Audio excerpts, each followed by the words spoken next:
The Myth of the Latin Woman, Just Met a Girl Named Maria, Judith Ortiz Cofer. On a bus trip to London from Oxford University, where I was earning some graduate credits one summer, a young man, obviously fresh from a pub, spotted me and, as if struck by inspiration, went down on his knees in the aisle. With both hands over his heart, he broke into an Irish tenor's rendition of Maria from West Side Story. My politely amused fellow passengers gave his lovely voice the round of gentle applause it deserved. Though I was not quite as amused, I managed my version of an English smile. No show of teeth, no extreme contortions of the facial muscles. I was at this time of my life practicing reserve and cool. Oh, that British control, how I coveted it. But Maria had followed me to London, reminding me of a prime fact of my life. You can leave the island, master the English language, and travel as far as you can. But if you are Latina, especially one like me, who so obviously belongs to Rita Moreno's gene pool, the island travels with you. This is sometimes a very good thing. It may win you that extra minute of someone's attention. But with some people, the same things can make you an island, not so much a tropical paradise as an Alcatraz, a place nobody wants to visit. As a Puerto Rican girl growing up in the United States and wanting, like most children, to belong, I resented the stereotype that my Hispanic appearance called forth from many people I met. Our family lived in a large urban center in New Jersey during the 60s, where life was designed as a microcosm of my parents' casas on the island. We spoke in Spanish, we ate Puerto Rican food bought at the bodega, and we practiced strict Catholicism, complete with Saturday confession and Sunday Mass at a church where our parents were accommodated into a 1 hour Spanish Mass slot, performed by a Chinese priest trained as a missionary for Latin America. As a girl, I was kept under strict surveillance, since virtue and modesty were, by cultural equation, the same as family honor. As a teenager, I was instructed on how to behave as a proper señorita. But it was a conflicting message girls got, since their Puerto Rican mothers also encouraged their daughters to look and act like women, and to dress in clothes our Anglo friends and their mothers found too mature for our age. It was, and is, cultural. Yet I've often felt humiliated when I appeared to an American friend's party wearing a dress more suitable to a semi-formal than to a playroom birthday party celebration. At Puerto Rican festivities, neither the music nor the colors we wore could be too loud. I still experience a vague sense of letdown when I'm invited to a party, and it turns out to be a marathon conversation in hushed tones rather than a fiesta with salsa, laughter, and dancing, the kind of celebration I remember from my childhood. I remember career day in our high school when teachers told us to come dressed as if for a job interview. It quickly became obvious that to the barrio girls, dressing up sometimes meant wearing ornate jewelry and clothing that would be more appropriate, by mainstream standards, for the company Christmas party than as daily office attire.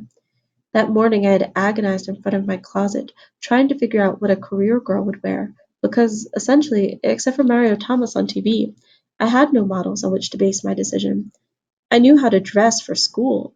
At the Catholic school I attended, we all wore uniforms. I knew how to dress for Sunday Mass, and I knew what dresses to wear for parties at my relatives' homes. Though I do not recall the precise details of my career day outfit, it must have been a composite of the above choices.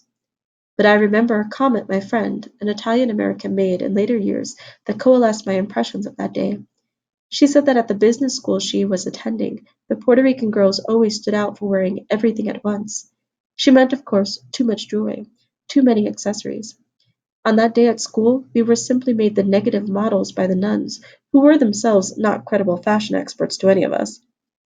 But it was painfully obvious to me that to the others, in their tailored skirts and silk blouses, we must have seemed hopeless and vulgar. Though I now know that most adolescents feel out of step much of the time, I also know that for the Puerto Rican girls of my generation, that sense was intensified. The way our teachers and classmates looked at us that day in school was just a taste of the culture clash that awaited us in the real world, where prospective employers and men on the street would often misinterpret our tight skirts and jingling bracelets as a come on. Mixed cultural signals have perpetuated certain stereotypes. For example, that of the Hispanic woman as the hot tamale or sexual firebrand. It is a one-dimensional view that the media found easy to promote. In their special vocabulary, advertisers have designated sizzling and smoldering as the adjectives of choice for describing not only the foods, but also the women of Latin America.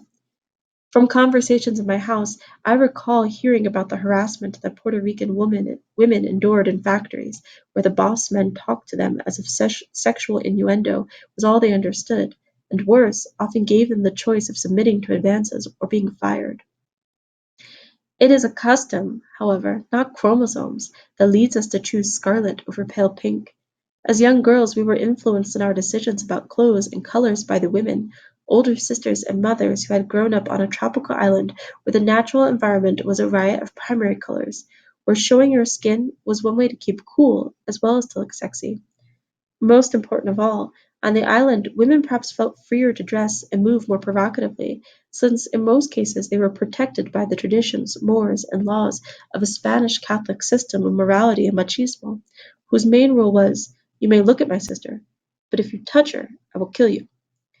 The extended family and church structure could provide a young woman with a circle of safety in her small pueblo on the island. If a man wronged a girl, everyone would close in to save her family honor.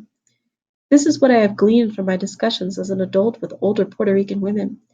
They have told me about dressing in their best party clothes on Saturday nights and going to the town's plaza to promenade with their girlfriends in front of the boys they liked.